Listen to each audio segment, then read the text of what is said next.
اب اس کے بعد ابن ملجم کے لیے جو ہے وہ نصیحتیں فرماتے ہیں کہ وہ الگ ہیں، لیکن جو یہاں پر ہیں وہ میں بیان کروں، کچھ مصائب میں بیان کروں گا۔ بنی عبد المطلب، اب جناب عبد المطلب کی نسل سے جتنے لوگ ہیں سب کو مخاطب فرماتے ہیں کہ قتل عام کا کہیں بازار گرم نہ کر دینا، دماء المسلمین کو نہ پھیلا دینا، اس کے خون کی حوضیں نہ بہا دینا لوگوں کی، یہ نہ کہنا تقولون قتل امیر المؤمنین الا تقاتلن بی الا قاتلی، میرے قتل کے جرم میں سوائے میرے قاتل کے کسی کو قتل نہ کر۔ یہ کہ اہم ترین پیغام یاد رکھیں، یہ جو کیفیت ہے مسلمانوں کی کہ جس کی جانب ہم نے توجہ دلائی تھی، آج ہلکی سی توجہ دلائیں، یاد رکھیں یہ جو پنجاب جینوسائیڈ ہے یہ دنیا کا بڑا ترین جینوسائیڈ ہے کہ جس کو ہم لوگوں نے چھپایا ہے جان بوجھ کے۔ کیوں کہ دونوں مجرم تھے، انڈیا کے سکھ بھی مجرم تھے اور پاکستان کے پنجاب کے مسلمان بھی مجرم تھے، خصوصاً کہاں کے بعض علاقوں کے مجرم تھے، اپنے جرم کو چھپایا ہے۔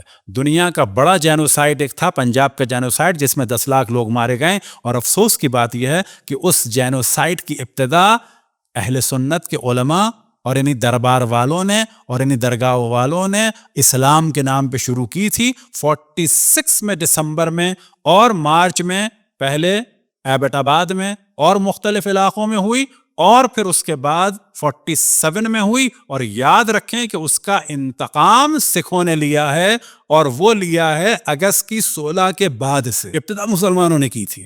ان کا کام بھی غلط تھا، سکھوں کا ریئیکشن بھی غلط۔ یہاں کے قتل کا انتقام کسی اور سے نہیں لیا جا سکتا، یاد رکھیں، یہ کلچر بنانا ہوگا۔ یہ جو بعض دفعہ کیفیت ہوتی ہے سارے مسلمانوں کی پاکستان میں یہی حالت ہے، انڈیا کے ہندو پھر بہتر ہیں۔ انڈیا میں اگر مسلمان کے خلاف کچھ ہوتا ہے تو آپ دیکھیں کہ وہاں کی ماڈرن لڑکیاں لڑکے شور مچا دیتے ہیں، لیکن پاکستان میں اگر ہندو کے ساتھ ہوتا ہے تو مسلمان اتنا شور نہیں مچاتے۔ وجہ کیا ہے؟ کیونکہ ہم چوزن پیپل ہیں اور ہم ظلم کر سکتے ہیں۔ یہ دین کا ایک نیگیٹو کام ہے کہ جو ہو رہا ہے، دین کا نہیں ہے، دینداروں کا ہے، سو کالڈ دین۔ اب یہاں پر پھر ہم توجہ دلائیں، پہلے توجہ دلائی تھی کہ پنجاب جینوسائیڈ میں ہندوؤں نے اتنا قتل نہیں کیا تھا۔ کیوں نہیں کیا تھا؟ گاندھی جی کی وجہ سے، جس کا آج آپ مذاق بناتے ہیں۔ اس نے تحریک چلائی تھی، یہ جو آپ کی دادا پردادیوں کی بہنیں غائب نہیں ہوئی یو پی میں اور بہار میں، اس میں دخل تھا گاندھی جی کا۔ یہ جو بہار میں مسلمانوں کا قتل عام نہیں ہوا، اس میں دخل تھا نہرو کا، کیونکہ اس نے کہا تھا کہ میں ایئر اسٹرائک کروں گا، اور اس وقت وہ وہاں کا عبوری وزیر تھا۔ مولا امیر المومنین وصیت میں فرما رہے ہیں کہ میرے قتل کے بدلے صرف قاتل سے انتقام لینا، اور پھر بعض جگہ فرمایا کہ اگر میں زندہ رہا تو میں ڈیسیشن لوں گا، اور اگر میں چلا گیا اس ضربت کی وجہ سے تو اس کو صرف ایک ضربت لگا رہا۔ اور اس کے بعد فرماتے ہیں انظروا اذا مت من ضربۃ حاضی فضربوہ ضربۃ بضربۃ، اگر میں مر گیا اس وجہ سے دنیا سے چلا گیا تو پھر ایک ضربت کے بدلے ایک ضربت ہوگی۔